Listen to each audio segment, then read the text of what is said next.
West Memphis 3, freed after 18 years in prison. On August 19, 2011, Damian Eccles, Jason Baldwin, and Jesse Miskelly were freed after 18 years in prison for a wrongful conviction. They got free through a rare deal, keeping their innocence while admitting strong evidence. Eccles, 36, had been on death row, while Baldwin, 34, and Miskelly, 36, were serving life sentences.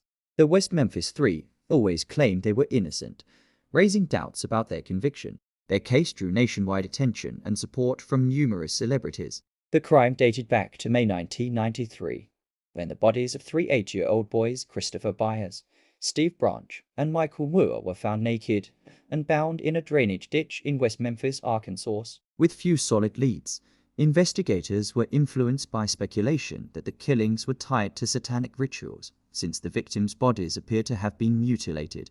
Suspicion soon turned to Damian Eccles, a high school dropout interested in witchcraft who often dressed in black. Jesse Miskelly, an acquaintance of Eccles, eventually confessed during a lengthy police interrogation and implicated both Eccles and Baldwin. However, Miskelly, who had a below-average IQ, gave statements that conflicted with known facts and later recanted. Despite these inconsistencies, he was convicted in February 1994 of first and second-degree murder and sentenced to life plus 40 years. In March 1994, Eccles and Baldwin were tried separately and convicted of capital murder. Miskelly refused to testify against them, and the prosecution lacked physical evidence or eyewitness accounts. Instead, the case centered on Eccles' interest in the occult, his reading habits including works by Stephen King and Anne Rice, and the claim that the murders were part of a ritual. Public skepticism grew after the release of the 1996 documentary Paradise Lost,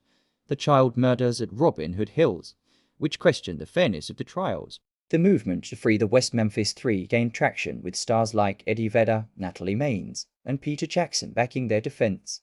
In 2007, defense attorneys announced that new DNA testing failed to connect any of the three men to the crime scene.